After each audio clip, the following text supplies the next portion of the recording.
Yo, il y a presque un an, j'ai présenté le Phantom 3 standard. D'ailleurs, si t'as pas vu cette vidéo, clique sur le petit i en haut à droite et ça va te rediriger directement cette vidéo. D'ailleurs, cette vidéo a plutôt bien marché, donc pour ça, je vous remercie.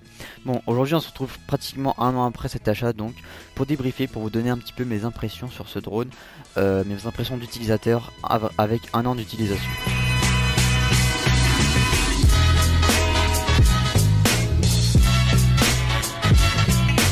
Déjà sachez que j'ai pas une utilisation de malade, c'est-à-dire je n'utilise pas 3 fois par semaine, mais j'ai une utilisation normale, donc c'est-à-dire je n'utilise pas non plus une fois par mois, j'utilise en moyenne entre 3 et 4 fois par mois. Après ça dépend si c'est les vacances, le week-end, etc. Mais en moyenne c'est entre 3 et 4 fois par mois, donc une utilisation moyenne on va dire. Alors ce que je vous propose c'est qu'on commence par les points positifs, et ensuite par les points négatifs, et on finira par une conclusion globale. Alors d'abord pour ce qui est des points positifs, eh bien on va pas se mentir, c'est un drone professionnel qui est quali pour son prix. Voilà, vraiment il est solide parce que je l'ai déjà craché plusieurs fois, il est solide, esthétiquement il est beau parce que ça c'est quand même un point important. Il résiste bien au vent, franchement, faut se le dire, il résiste vraiment bien au vent et ça c'est un gros atout pour les drones. Il est rapide, c'est-à-dire qu'il va à quasiment 50 km/h 50 km/h quand il n'y a pas de vent de face, etc. Donc c'est suffisamment rapide pour un drone, hein, c'est pas un drone de course, je rappelle. La qualité photo vidéo, elle est super, tu peux monter jusqu'à 2K, donc c'est amplement suffisant je trouve. Tant qu'on est dans la vidéo, la photo, la stabilisation, elle est superbe. J'en ai déjà un peu parlé quand je présentais la vidéo, quand je faisais la présentation du drone, mais la stabilisation de la caméra est vraiment super.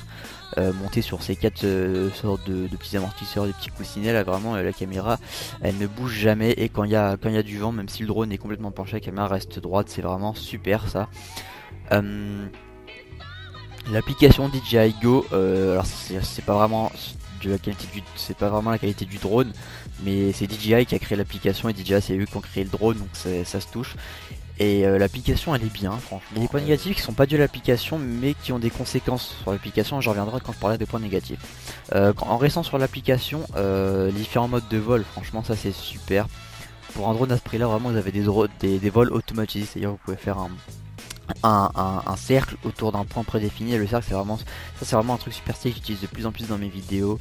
Les vols intelligents, voilà, le drone est très intelligent, hein, comme je l'ai dit. Vous lâchez les joysticks qui restent stationnaires comme un hélicoptère, vraiment vous lâchez, il bouge pas même s'il y a du vent, etc. C'est vraiment, il y a le retour to home si jamais il y a un problème, tout ça, tous ces petits trucs là intelligents sont vraiment super sympas. Mais ce que je vous propose, c'est que je vous ferai une vidéo présentation de l'application plus tard, parce que j'ai pas fait une présentation du drone. Donc je ferai une vidéo où je présente l'application DJI Go plus tard, dans peut-être pas très longtemps, je verrai. Et je reparlerai plus en détail de tout ça, mais ça c'est un très bon point. Voilà pour ce qui est du drone vue extérieure, et vous avez 4 petites LED, donc une sur chaque bras du drone, là il y a des antennes, qui correspondent, en fait qui s'allument de différentes couleurs, qui vous disent si le drone est bien connecté à la télécommande, si le drone est bien, comment dire, ça vous indique l'avant et l'arrière du drone, parce que c'est vrai que des fois quand il est loin on sait pas trop, à part avec le retour caméra. Mais donc voilà, vous avez 4 petites LED qui sont pratiques dans certaines situations, même d'ailleurs dans la nuit, même si c'est interdit de voler de nuit, je préfère le préciser. Voilà donc pour ces points positifs. Ce que je vous propose c'est qu'on passe directement aux points négatifs. Alors le premier gros point négatif vraiment c'est la portée de ce drone. Alors je d'un côté je me dis c'est normal parce que c'est le premier enfin c'est pas le premier, il y a le Phantom 2, mais je veux dire c'est le bas de gamme de la catégorie Phantom, parce que le 2 je l'exclus, en gros pour moi il a pas existé le 2. C'est le bas de gamme mais en même temps très professionnel pour ce prix.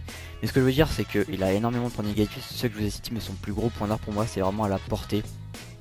Parce que c'est vrai qu'on est limité par rapport à ça. Alors je sais que sur la télécommande on peut acheter des sortes de mini... en fait c'est des amplificateurs qu'on pose sur les antennes et ça augmente la portée. Perso je les ai pas achetés, je sais pas du tout si j'achèterai ça un jour, ça fait quand même gros encore en portée.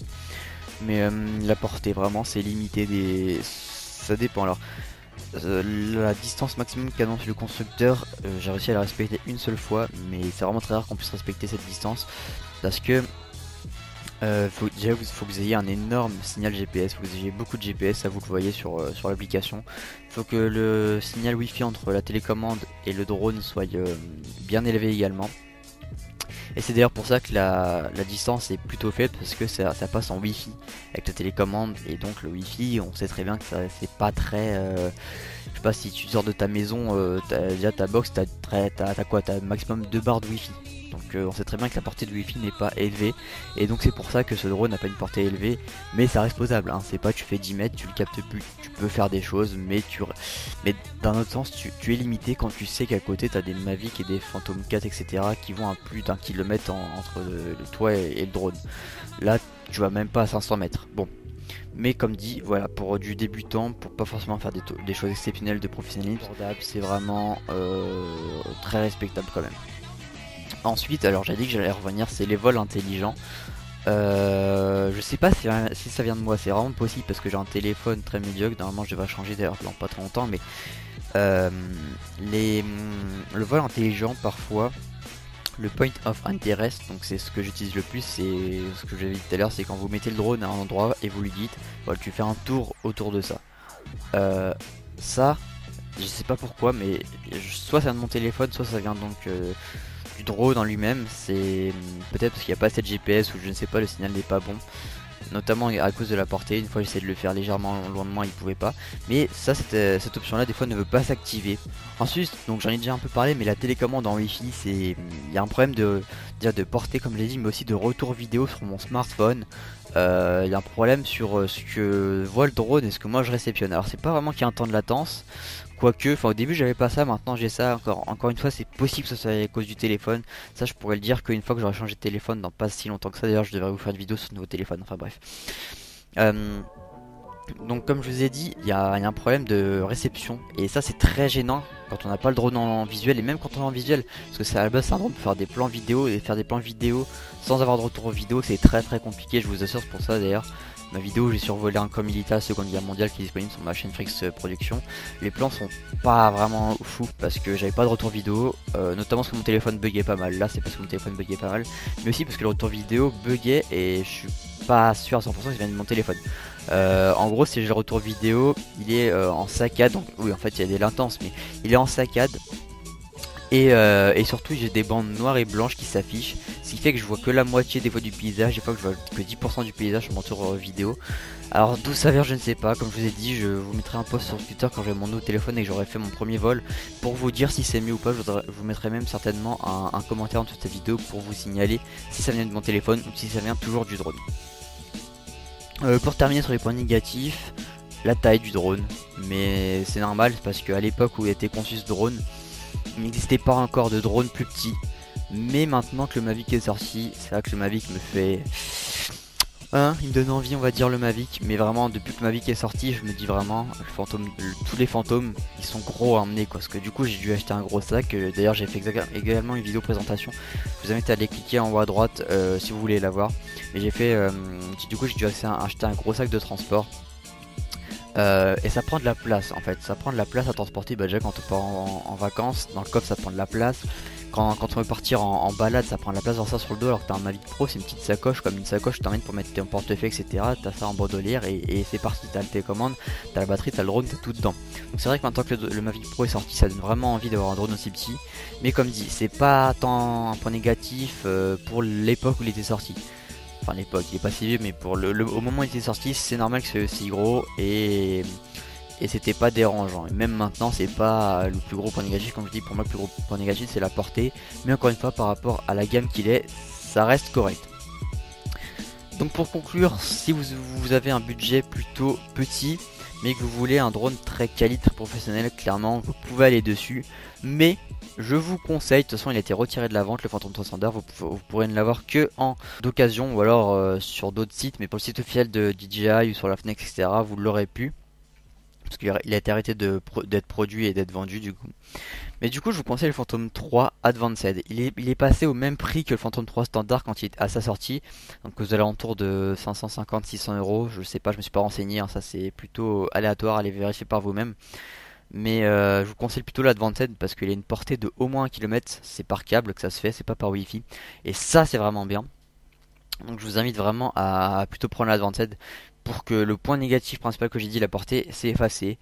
La télécommande en wifi c'est effacé, le mauvais retour vidéo ça devrait être effacé, la taille ça peut pas être effacé mais ça c'est normal. Le volant intelligent je ne peux pas vous dire mais ça devrait être effacé. Ce qui fait qu'il n'a quasiment plus aucun point négatif si ce n'est la taille. il filme en 4K, il a vraiment tout pour lui, si ce n'est encore une fois la taille. Donc vraiment sauter sur plutôt l'Advanced, mais si jamais vous voulez Phantom 3 standard, eh bien je vous mets quand même le lien dans la description, je vous mets également le lien du site DJI, je vous mets le lien de la vidéo présentation du sac et du drone si jamais vous préférez les voir maintenant à la fin de cette vidéo. Euh, N'oubliez pas le like sur cette vidéo, de vous abonner à la chaîne si ça vous a plu et de partager, ça fait extrêmement plaisir si vous partagez mes vidéos.